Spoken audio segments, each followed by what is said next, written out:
All right. Good morning, good afternoon, good evening, whenever this video finds you. This is Module 3, and we're going to start talking about keyboard input within your document object model canvas web web page or app.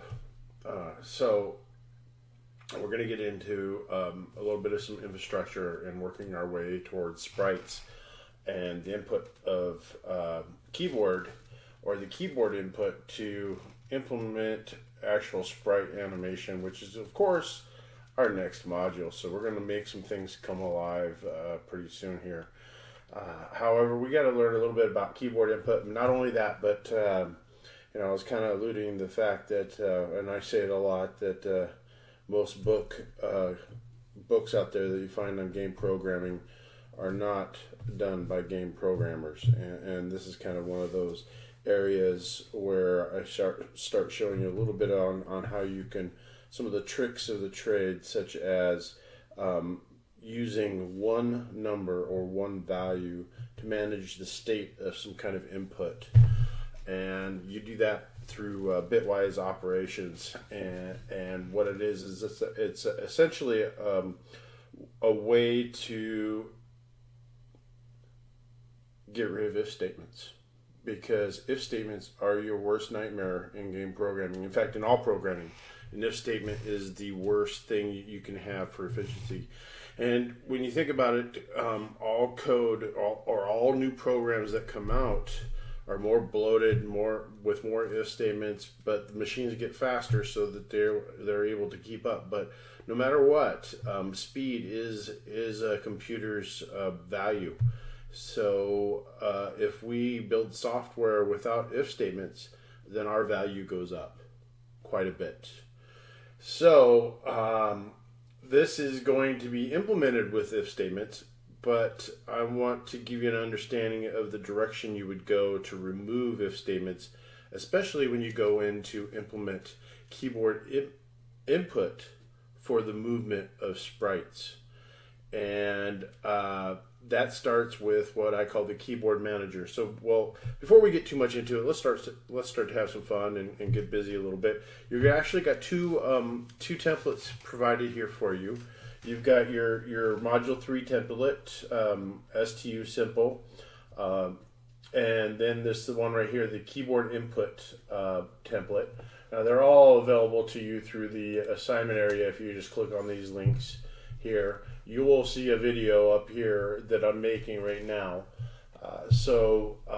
And of course some of these might be, changed a bit. But let's start with the PowerPoint, with the template that I prepared for the PowerPoint presentation.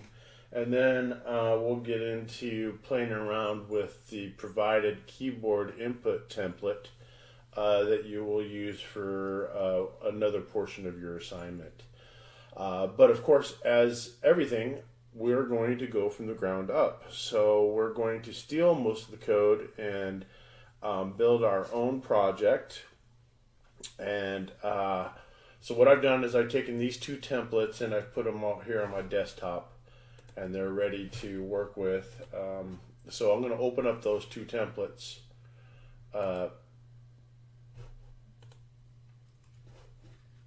Oh, okay. Just make sure that Panapto's still working. All right. So the templates.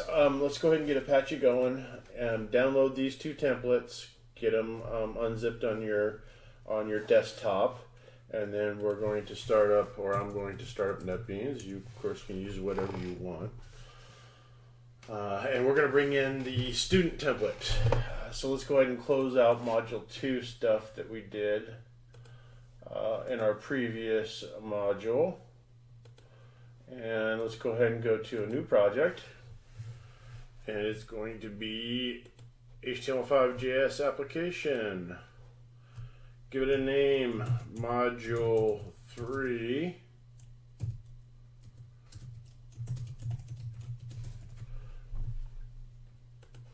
Okay.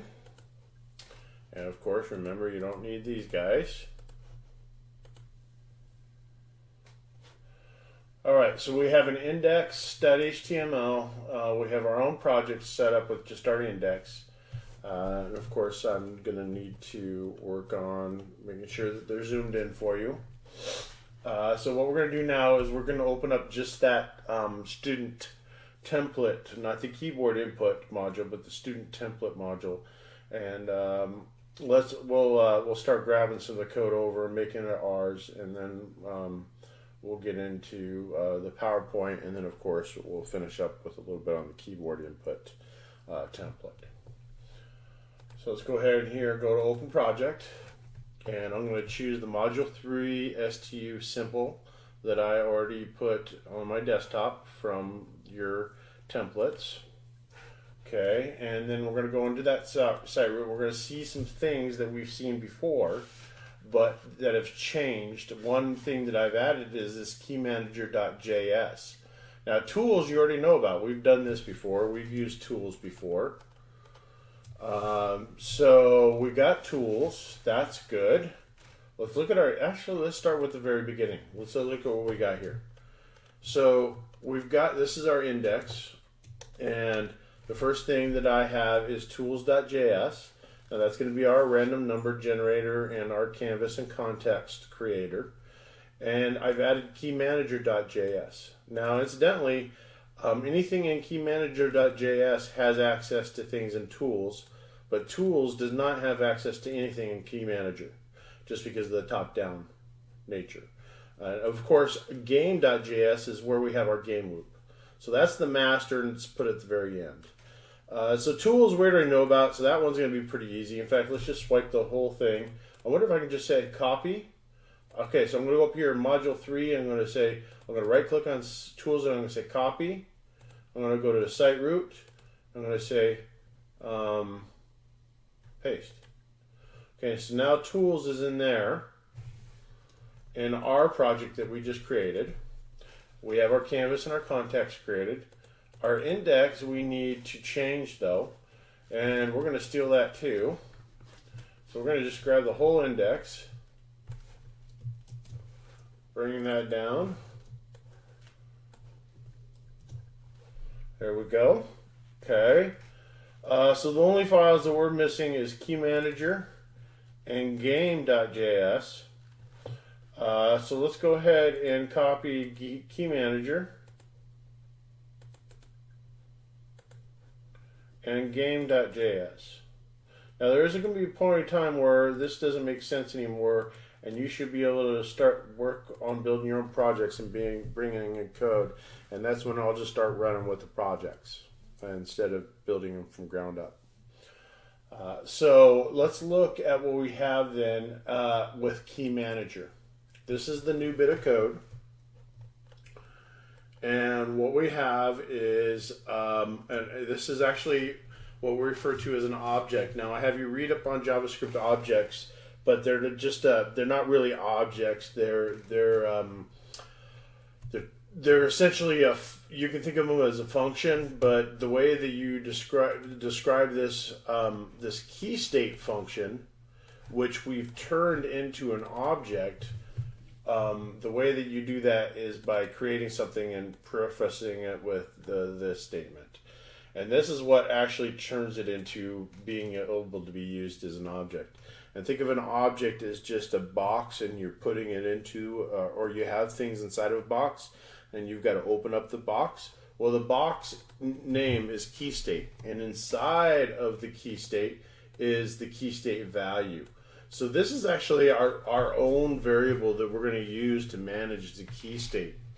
And what we're going to do is, this is just an integral value that we use to represent the state of the keyboard as far as what keys are down and what keys are up. And we get an event, or we set up an event handler to listen for key presses, and when a key press goes down, we have a function do key down, and we look at the key code, and if you see here, we set a key state value. Now it's called my key state. Now what the heck is that? because we got key state up here, but why do we call it my key state?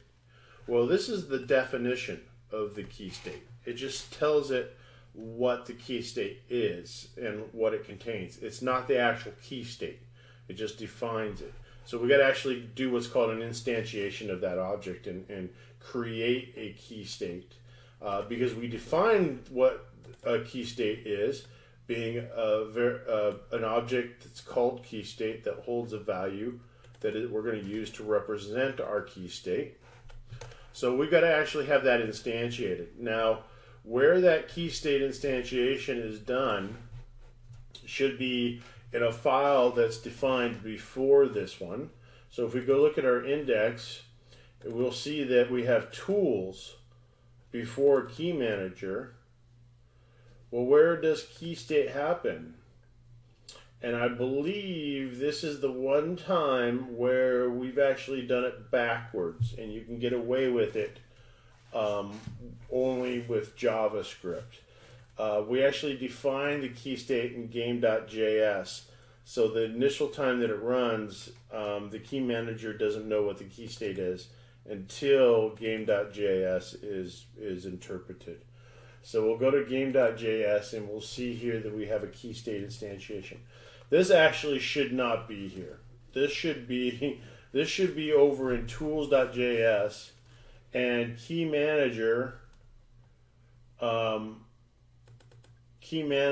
should be defined before tools.js. So in fact, let's make that change. Let's go ahead and do this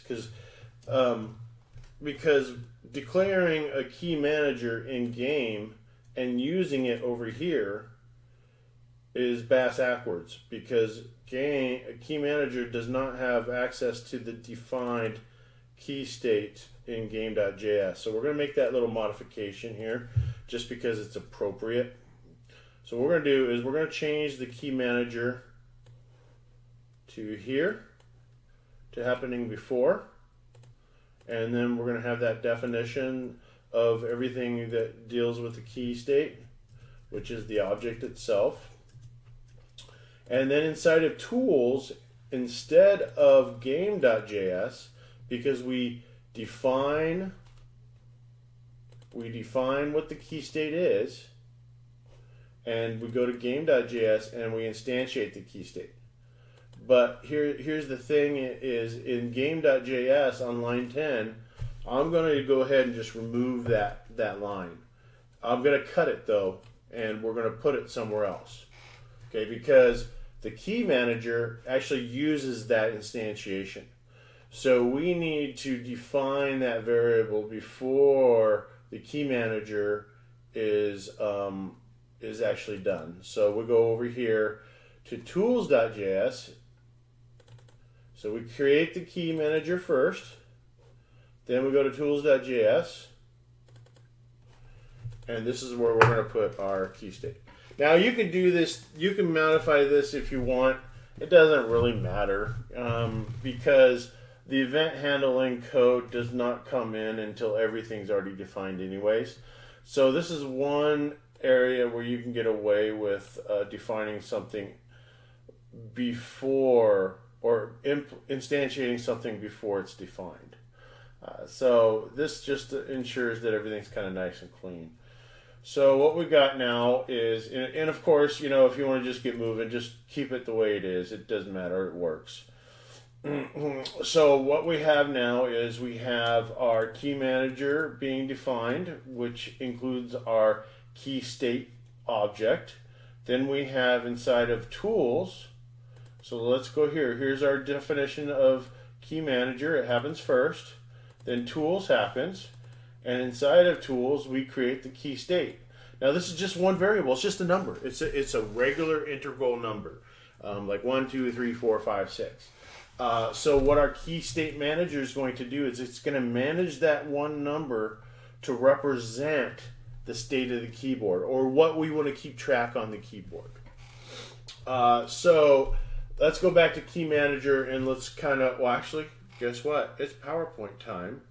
But before we go to PowerPoint, let's just see what this thing does. This is the one, I copied and stole all this code Okay, so I'm just gonna close this guy. Okay, and let's play with this and see what it does, because it's been a while for me. Oop. I got it set wrong. Yep. I really got to get a good clean installation on this. Okay, so if I remember right, I got it set up so that this goes up and down and left and right when you push the ASW keys. And one of your assignments is to make it so that it does it with the arrow keys. Okay, so that's pretty cool. Okay, so let's go ahead and go into the PowerPoint that kind of talks about this code. And then we'll come back and play some more, and then of course get into some of the aspects of your assignment. But the idea here is what I'm going to be talking about is called bit flipping, and bit flipping is an issue, or is a trick or technique used to work with efficiency. So essentially, well, let's when we get in there, let's talk about the keyboard state first. Then I'll get talking about bit flipping, because it gets complicated, but it's really not. It's really stupid simple. It's just something that you've never thought about before, or in a different way. And it's actually how they do, or how we do. We access hardware. We access hardware in this manner, so that, because essentially one number can represent many things. Duh. Well, number 2 is 2, 4, 5.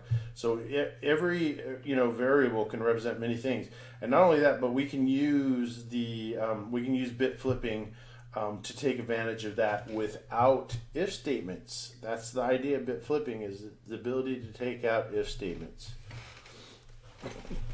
Okay, so the keyboard state, we're going to be using basically the document object model, because we need to get an event from the web page browser that happens when a key is pressed and a web page is focused in. So that, you click on a web page, it's focused, you click somewhere on the web page, start typing keys.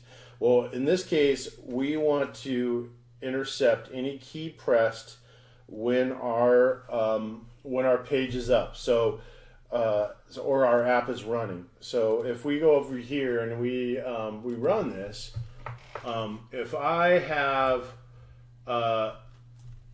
essentially this window focused, the keys will be intercepted.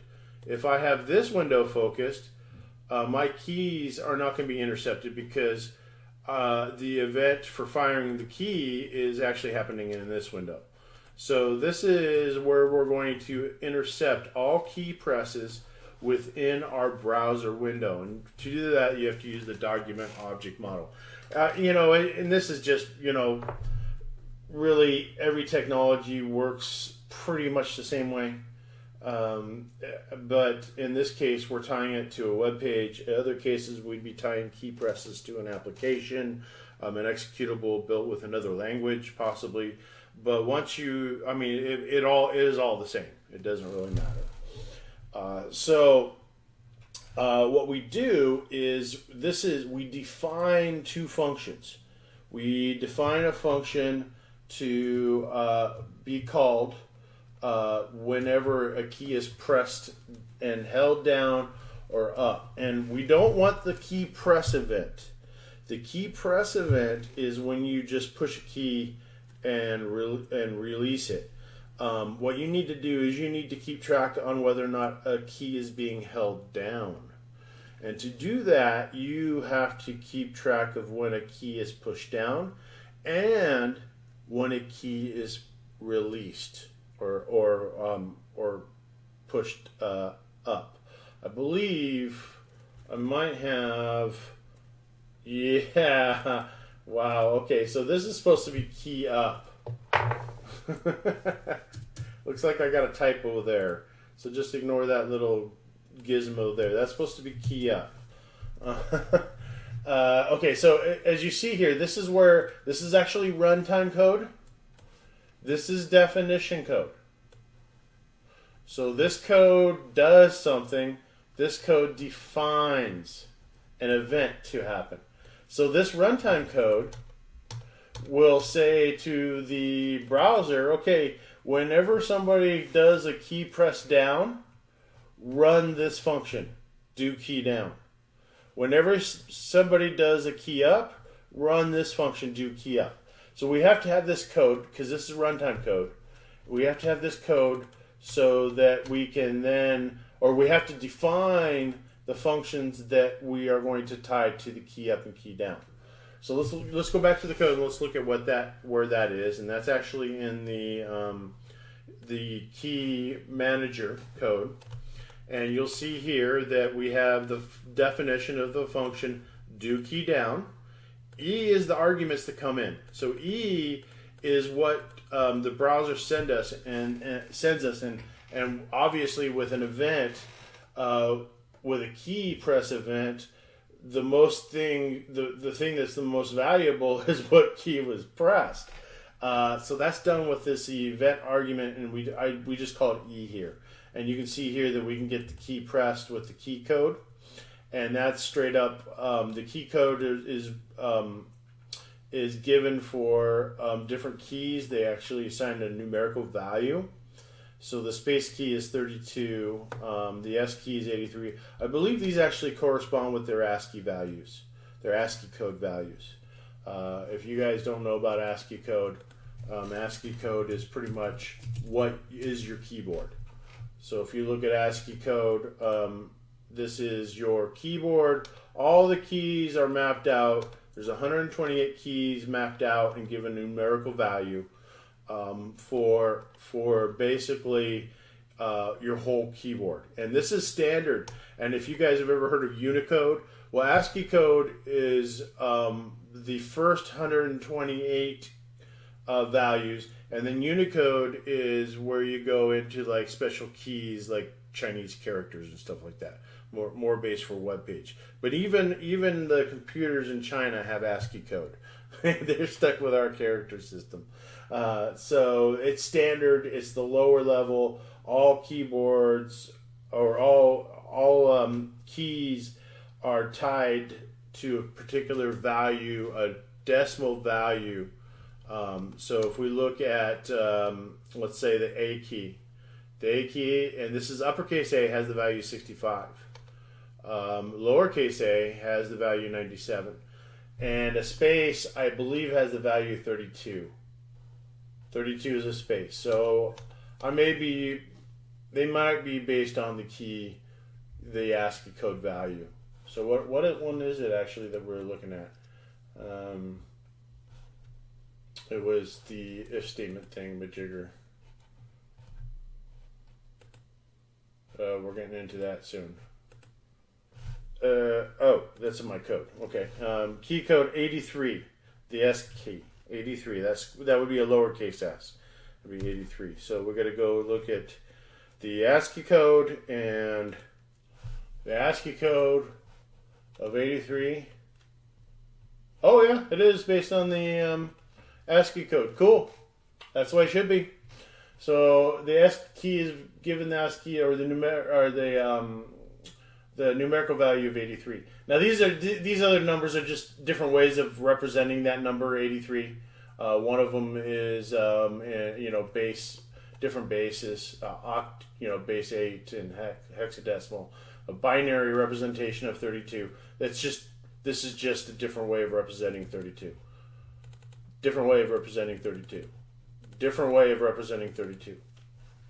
So your key code is your ASCII code. Okay, so let's look at the code. PowerPoint.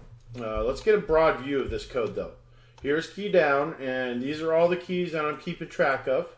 And I'm going to use bit flipping, and my key state, which is my my object that contains a value. Now I actually have you reading a chapter on objects in JavaScript. You can do some of your own research on it. Your supplementary book has a chapter on it. You can go ahead and read that, or you can wait until I actually assign it. I don't know if I do it in this particular module or not. Let's go to PowerPoint and start talking about how this kind of bit flipping does. But before we do, here is right down here at the very end. This is runtime code that actually implements and tells the browser what to do. And we say, okay, browser, when a key is pressed down, run the key down function. When a key is pressed up, run the do key up function. So that is runtime code. This is definition code. And this is code that happens when a key is pressed and or released. When a key is released, that function runs. When a key is pushed down, this function runs. Okay, and this is where we declare the key state. It's also in your example code. If you didn't do the modification, we put it in game.js. Okay, so let's go ahead and go to some PowerPoint here. Key event properties, key code. That is your ASCII code value. Char code. So there's some different ways that you can deal with, reading in the keyboard, and often just the key itself is all you need. But sometimes you need to know if, like, maybe the control key was pushed and an alternate key. So the argument that you're going to get is your keyboard event argument, and that was that little E that I was showing you over here in our code. This is the argument E, and you just put it in there. You just call it E, and since we tied it to the key down and the key up event, it knows, the document object model knows that this function runs when we push a key down, and it knows to send that E argument for the event arguments. It basically tells you what keys are pressed down. So we go ahead and this function runs and it passes us E, which is basically what's going on with the keyboard when that event happened. Okay, so get back on track here. So that with that key, that event, that E being pushed, that event argument is what gives us the key code that is an ASCII value that represents what key was pushed. So we just put an if statement in here and we say, hey, is the key code 65? If it is, then we know that this particular key was pushed versus another type of key. So this is an example of getting the key press events, but what we do about it is important. And that is because eventually, if we really actually were able to write this game properly, we would try to do it without hardly any if statements. I'm putting if statements in here so you can understand the road to that, but or to going towards that. So let's begin with bit flipping. Bit flipping starts with a key state variable. Now this key state is our object, and this value, this is the actual numerical value. And when we instantiate it, we say that I want a new key state called my key state. And all this is a box that contains one number, value. So the reason why I made this an object is because often, you're going to want to create some kind of object to represent an entity as a whole that has many parts. In the case of a keyboard, in the state of a keyboard, it's one whole thing, but it has many parts. It has keys. So there's more than one thing that you can do. But then again, at the same time, we use one variable to represent all the keys being pushed. And how do we do that? Because maybe we would want some other variables in here to represent some other things. Like, I don't know, whether or not, well, in any case, you want to start with objects because it gives you a better way of keeping track of things. In this case, our object is called keyState, and inside of it is just this one number called value. And this is actually the number that's going to represent our keyState, and we're going to use bit flipping for it. So we instantiate our keyState object. We made it an object so that we can add more to it if needed as we progress, so that we can keep track of more complex things in reference to the key state. And then you can skip. We're gonna skip this bit flipping, this actual slide. We're gonna get right into bit flipping. And basically, when we think about bit flipping, we're going to work with this value number, one number that we call value. And every bit in that number is going to represent whether a particular key is up or down. So if you go back to binary and knowing about binary, we know that we have a base of 2 with binary. So we can actually keep track of our placements. So you are mostly used to base 10. And a placement value would be like 1, 10, 100, 200, 300, 400. Those are your placement values. For binary, your placements are 1, 2, 4, 8, 16, 32, 64. It doubles each time because it's based on the 2 number system, or base 2 number system. So we're going to be keeping track of each. We're going to be using the placement values of this one number to keep track of the multiple keys that can be pressed. So this value is going to be used to represent our keyboard state. And I'm building it in this manner so you can see the direction you need to go to get rid of if statements. So this number, this value, this one variable, this one integral value is going to represent our whole key state, our whole keyboard. And we're going to use it to so that we know what keys are pushed. And the way we're going to do that is called bit flipping.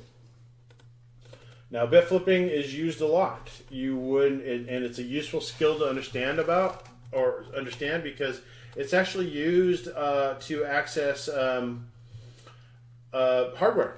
Okay, so how are we going to do this then?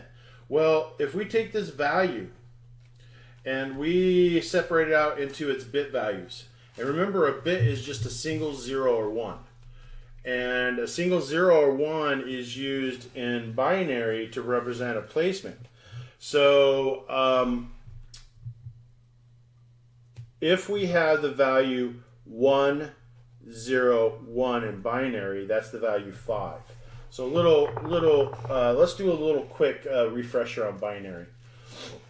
I'm just going to open up a quick Word document and throw on the table real quick. And let's see here. Where's my table? There we go. Oh, no, not border, table. Insert table. Here we go. Let's do it this way. Okay, so let's say that we have a number 101. That's binary, and we want to know what that is in decimal. So what you can do is you can go with your placement values 1, 2, 4, 8,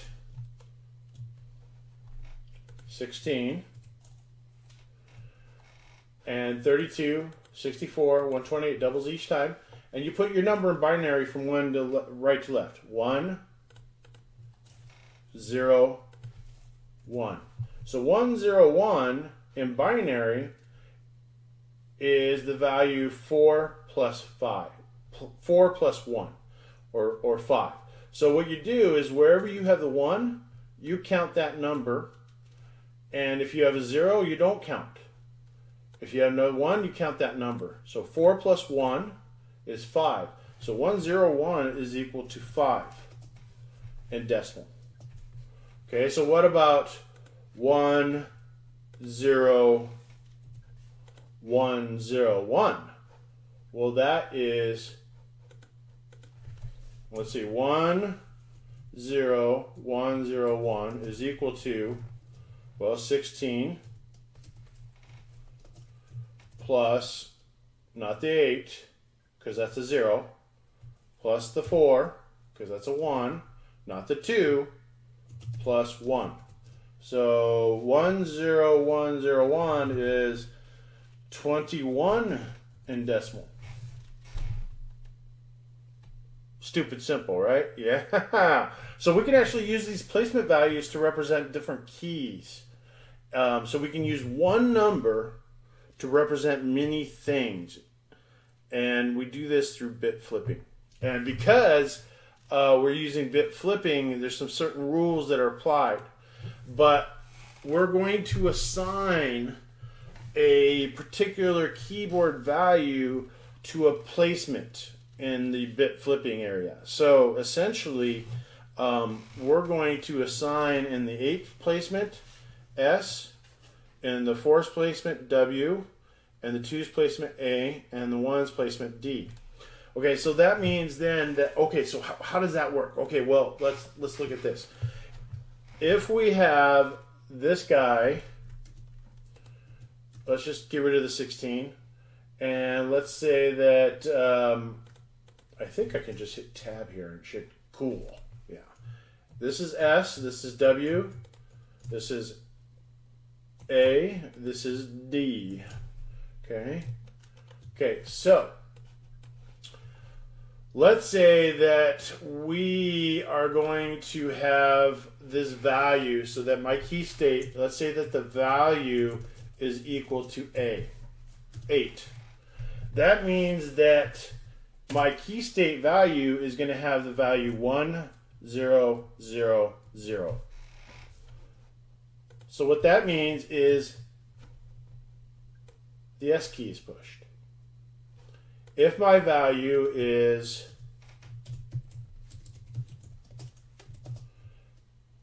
1, 0, 1, 0, which is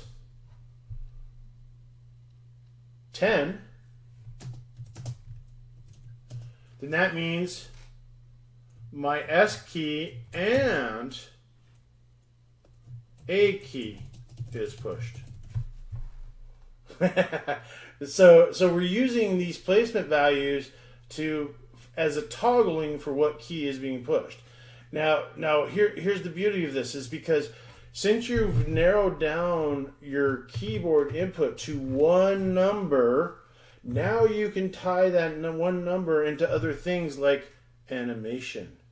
Like, oh, what sprite frames should we show when we push this particular key? And you can tie it mathematically in with just using this variable to show your animation instead of having an if statement to look to see if you have to play that animation. Let's let that sink in a little bit. But let's continue on, because again, I'm not showing you the very end product. I'm giving you a road you can think of when you start thinking about game programming. Efficiency is the monetary value of everything. If you can find an algorithm that does something that all games do and you can do it faster, you're making money. Okay, so bit flipping, how does it actually work? Well, we need to use some specific operations such as and ors. Now, a lot of this is dead work, so I'm not going to get into it too much. And when I use the term dead work, that means stuff that you should be able to do on your own. Stuff that you should take the initiative and look into and learn about and work on without me going through it, because I'm looking at the big picture. So I want you to look into the particular operators that I'm using. I do build a little bit of some understanding of it in the next couple of frames here, or next couple PowerPoints here. But the ones that we're going to be using are the and, or, and not bit flipping. And there's a reason why we're doing bit flipping, is because if we are changing the state of one number, you need to use bit flipping in these bitwise operators so that you can change one of these values to a on without messing with the other values that are already been pushed. So with the bitwise operators are basically allow you to be able to change this one to a 0 and back to a 1 without messing with any of these guys. And that's the goal of bitwise operators. Is you flip a bit from 1 to a 0, meaning the W key is not pressed. Now it is pressed. Now it's not, without messing with this guy or this guy and that guy. So that's kind of the idea of bit flipping. And here's the beauty of it. It so much reduces if statements, even with the example that I'm giving you. It's so much more efficient, and also it behaves better because it's so natural when you actually look at the code and how well it works. The last book that I had for this course that did sprite animation, he had so many if statements the sprite barely moved, and it was not smooth. It was horrible. Yes, authors are not good game programmers. Your mechanics are everything. And this is a mechanic that works, and this is actually how it's done. So let's go into a little bit on actually how this actually works. Now I want you to look into or and operations. Now this is just like your logical and your logical or operations with if statements, but we're applying them to bit values. So what we do is, let's say that the W key is pushed and our value is 0, meaning that in our key state, our value is 0, no keys are being pushed. And we detect that the W key is pushed. So what we're going to do is we're going to take a value and we want to OR it by 4.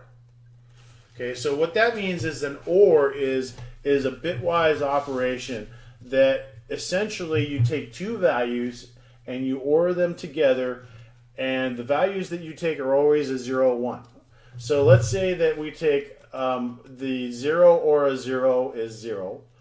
And this is kind of like your if statements. If one is true or the other is true, it's all true. So an OR is, this is true, true, and when I say true and false, a 0 is a false, a 1 is a true. So this is also in your logic courses. So a 0 or a 0 is a 0, a 1 or a 0 is a 1, a 0 or a 1 is a 1, a 1 or a 1 is a 1. So what we're going to do is we're going to take the value and we're going to take the value and OR it by 4. So our value in binary is all zeros. It's all zeros right here. Here's our value in binary. We got all zeros. Then we say, okay, 4 in binary is all zeros except for the 4's placement. So we say, okay, we apply this truth table to the value being ORed with 4. Here's 4. So 0 or 0 is 0. 0 or 0 is 0. 0 or 1 is 1. And then the rest are all zeros. So we've just flipped the 4-bit. And that 4-bit represents our W key. So the result of our value OR 4 is the value 0, 1, 0, 0, or the value 4. Okay, so we flip that bit to represent the W key being pushed. And what that represents is essentially, oh, I went ahead too far. There we go. That W being pushed, now we've indicated with our value variable that represents our keyboard state that the W key is being pushed. Okay, so let's take this a little bit further. Now we're going to push the D key. The D key. The W key has already been pushed. So the value already has 4. The value in binary is 1, 0, 0. This is our keyboard state. It already has the value 4 in it because we're pushing the W key down. So now we push the D key, and we're holding the W key down. So we are going to OR it by 1 because we decided that the D key goes in the 1 placement. And this is where the magic happens, because when we OR it by 1, we're just flipping this bit. We're not going to be messing with the state of this guy. And it all is done with math. So we take the value and we OR it by 1. So the value we have here is 0 or 1. Well, this is our 1 value that we're 1 in binary that we're ORing by value of it. And remember, value already has the 4 flipped. So 0 or 1 is 1. D key is being pushed. 0 or 0 is 0. A key is not being pushed. Now here's where it's awesome, because this actually happens. We then we continue with ORing by 1 in binary. Well, since the value already has the 4's placement flipped, we take 1 or 0 and we get 1.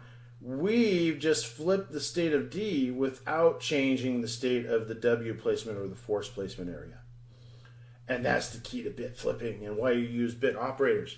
Because you can use one number to represent many different things, because you can do bitwise operations and flip bits. And it's kind of cool. It's a lot of fun. In fact, it's how you talk to hardware. Okay, so let's go ahead and move down and look at this one is the not. And this is where you flip the bits back. Okay, so let's look at this one. Now you can, this is just an example of how I've done it. You can do this multiple different ways. So the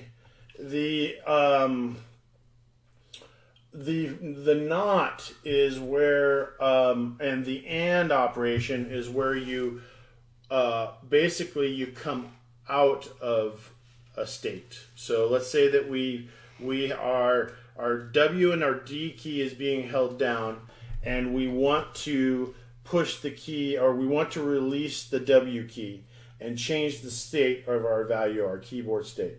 So we come in, and our 4 in binary, or basically we have, let's see here, our value in binary is 1, 0, 1. That is the W and the AD key. Okay, so then we first do a not on it, and we do a not of the value. Well, you know what? I don't want to take too much of your time.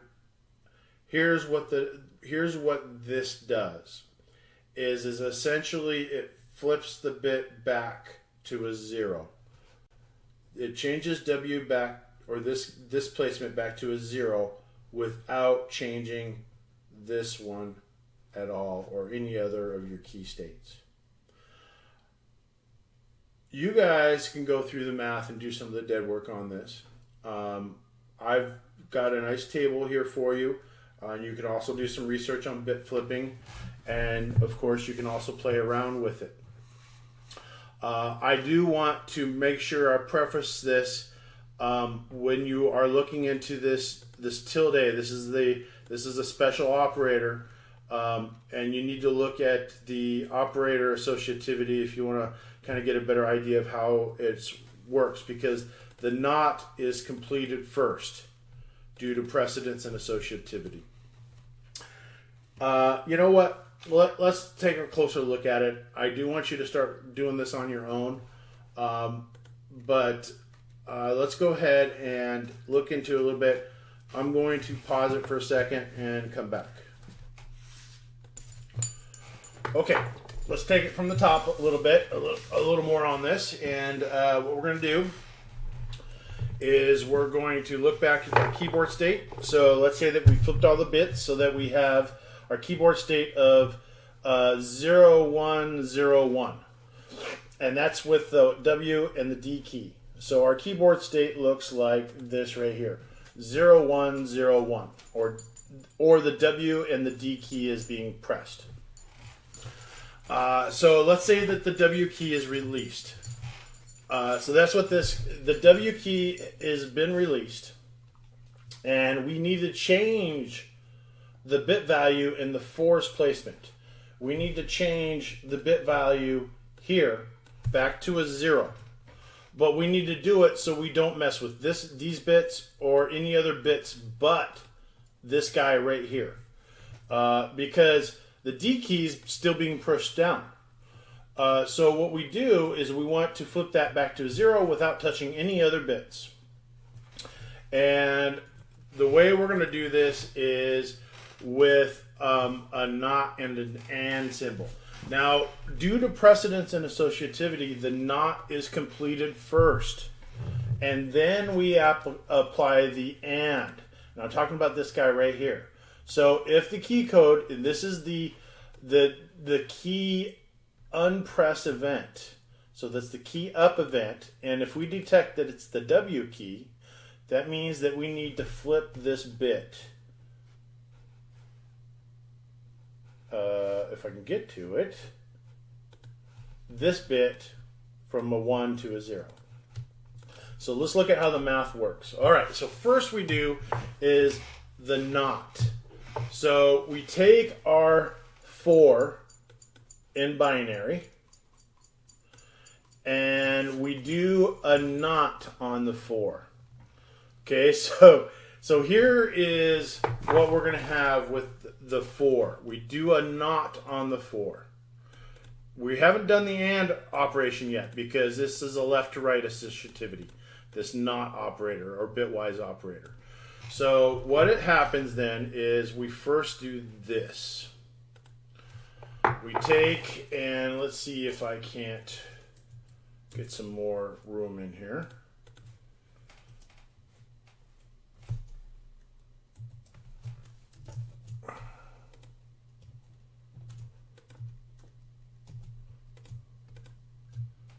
Okay.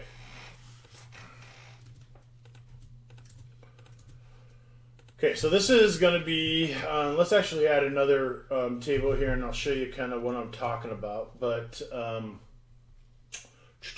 insert table. Okay, so we're going to take the value 4 in binary. The value 4 in binary is a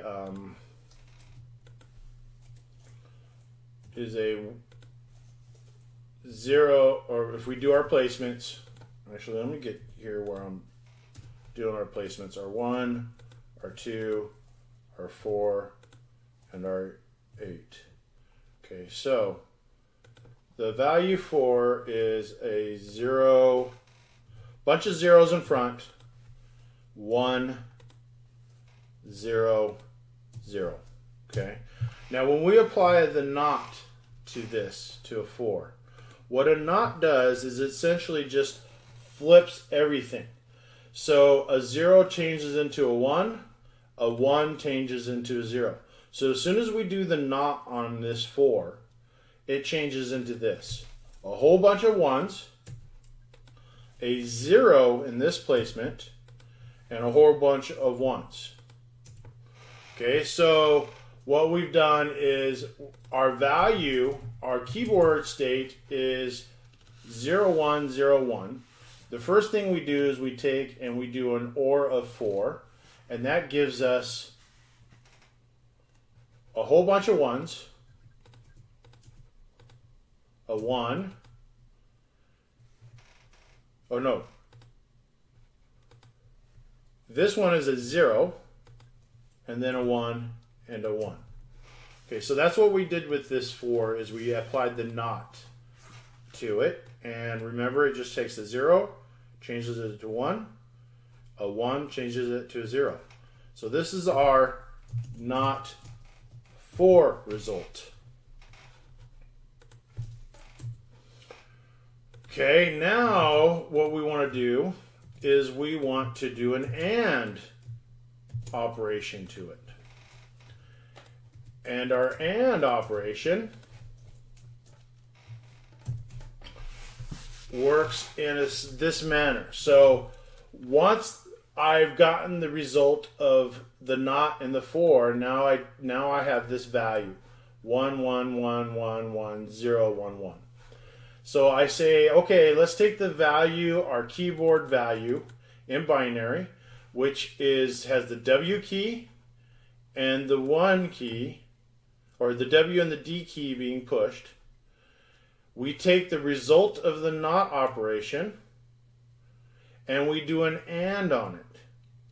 So here's what ends up happening. When we do an AND, this is just like your logical AND. A 0 and a 0 is a 0. A 1 and a 0 is a 0. A 0 and a 1 is a 0. A 1 and a 1 is a 1. So let's go back over here and let's do an AND operation on this. We take our current keyboard state. We want to flip this bit. We take our not for, and then we apply an AND operation to it. So a 0 and a 1 is a 0. And remember, all these guys out here for our keyboard state, these are all zeros. So this will all be 0 and 1 is 0. A 1 and a 0 is a 0. A 0 and a 1 is a 0. A 1 and a 1 is a 1. Whoa! We just flipped that bit back. And we didn't mess with the D key being currently pressed. And that's the key of bit flipping. So with these two operations, we just flip one of these bits. If we want the A key being pushed down, we flip the bit in the 2's placement. Then we flip it back. And that's why you've got to use bitwise operations, is because when you flip a bit, you don't want to mess with all the other states of your keyboard that you're keeping track of. And that's how this math works. So study this and kind of get an understanding of it. Because if you take the time now to understand bitwise operations and bit flipping, it's going to save you understanding later on, because it's a key component of computer science, especially when you start getting into lower levels. And if you're into hacking hardware, definitely. Okay, so we then have now something to keep track of our keys. So now let's go ahead and look at our code. And if we put it somewhere out here. Okay, here we go. Okay, so we do these operations when we do an OR of 16 or an OR of 8 to flip the bits for a particular keyboard locate, or for particular keyboard state. Then we reverse them with the not and the AND operator. Here's our W key being released. And we all do that for our keyboard state value. So we always have one variable only, that tells us the state of our keyboard, and that is myKeyState.value. So we take that back to our game loop. Let's go to game.js. Okay, so here's one thing that we need to do, is we need to create an X and Y value that is at file scope, so that we can't have it created inside of a function. It has to be for the whole file, or for the whole program. So this is going to be the X and Y that we use to move our rectangle around the screen. And when we are detecting the keyboard, all our work for the keyboard state is being done here. So all we have to worry about is the value. So with our code that we're writing over yonder in our game, with our game loop, in fact, let's just review this. Here's our game loop. We learned about some of this in our last video. Our game loop, we calculate frames per second. We do an update and a draw, and we get another run through. So let's get rid of some of this stuff because we don't need it. In fact, Calc FPS we don't need that one either. I like to always just declutter, you know, especially when I'm trying to learn something and kind of understand it, is a lot of times things just are not needed. Okay, so we would actually have an input function here. And this input function would be what we need for our keyboard. Our update function should be done just to move things around. So our input function, let's go ahead and do function input. And let's just take all these guys.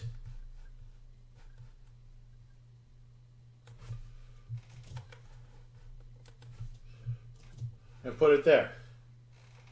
Now, here's why I put them together, though. Since we are actually updating X and Y based on that, I just went ahead and just put this particular input inside of the update function. So in this, because we are being so simple, you actually don't need the input function. We'll just do the input over here in the update. So we're actually doing input and update in the update function. Okay, so here is where we are update. Remember, this function runs 60 times a second. Every time we go into our loop, we are going to update, then we're going to draw. Well, what do we update? Well, we look at our key state. If our key state's value is 8, then that means we're pushing the S key, increase the Y. If it's the A key, we're pushing up. Or we're pushing left. Decrease the X. Clear the canvas. And then we go into our draw. Well, what are we drawing? We're drawing a rectangle, and we're using that X and Y value. So what happens then is if we are pushing down on the S key and we're holding down the S key, our Y is going to increase and move our rectangle down. Because every time this runs and we're pushing that key down, X and Y is being changed. So this input or this update function runs 60 times a second. If I'm holding the key down while this function is running, it's going to be adding or subtracting to the X and Y values. It's beautiful. It works so well and it's so smooth. And when you really get into it, you get to the understanding that, well, heck, if I just have this value, is there a way that I can just get rid of these if statements? Yes, you can. But you're not ready for that. This is just to give you a direction on how you go about it. And this is basically, you know, as far as, oh, did I just ruin this whole thing? Did I ruin the whole thing? Yeah, I did. Okay. Probably something to do with something simple.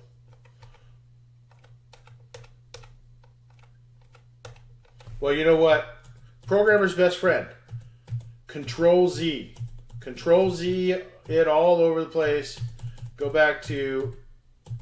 Oh, it's probably because I needed something in this. I probably called one of these functions somewhere.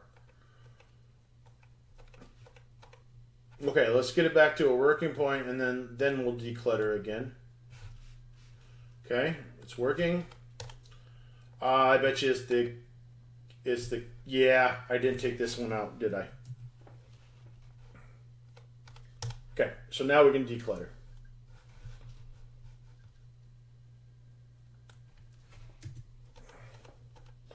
I had it printing frames per second, all nice and neat, and okay, well, we decluttered, but we still got problems. So, oh, that guy, Calc FPS.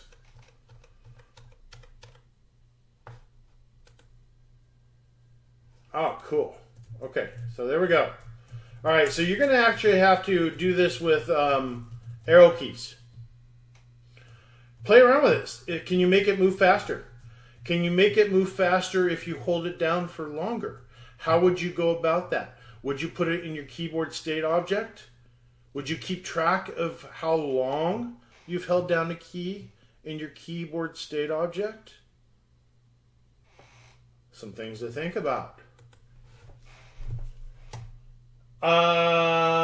Study this code. Play with it. Some of this stuff you just do not need. Get rid of what you don't need. And now you can, this should be pretty easy to work with now. It's fairly simplistic. Okay? In fact, I will do just a real quick zoom in, and we'll go down through the whole thing. Okay, first you have just your X and Y. That starts in the middle of the screen for the canvas width and height. Then we have your update that looks at our keyboard state. We clear the key. We clear the screen after every time we update. Then we draw on our new X and Y position. And then we call the game loop again. So it's just moving around that rectangle. That's all it's doing. Now, in the background, of course, this is running all the time. So your assignment is, hey, let's go ahead and make the S or the arrow keys work. So could you come in here and could you do something like maybe add another key code value, like maybe 64, or add another one of these if statements? Or could you just do this? Could you just say if key code is equal to 83 or e.keycode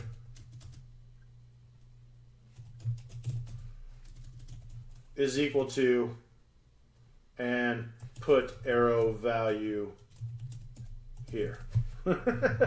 Whatever the arrow key code is in ASCII, you would put there for the actual numerical value. Actually, let's look at that. So the up arrow key code, or up arrow ASCII code.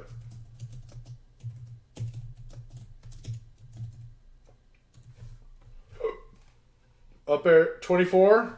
Oh, cool. Which one is that one? That's the S key. S key is going down. Downwards arrow is 25. Okay. Save it. Run it. Let's push the downwards arrow. No, that's not working.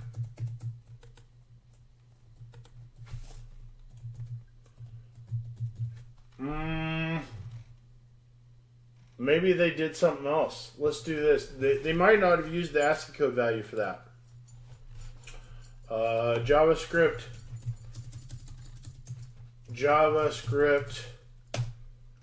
down arrow key code. Detecting arrow presses down is 40. Huh? Is that true? Why would they go against that? Okay, let's do this. Is 40. Okay, save. F5. Down arrow. Works good. Uh-oh. Uh-oh, I didn't put the key up. I didn't do the key up, so it just keeps going down. All right, I'm going to let you guys play with that. That's part of your assignment. Let's go ahead and go back to our objectives. Make sure that we've hit quite a few of them. I know that you're probably ready to check out by now because we're hitting over an hour.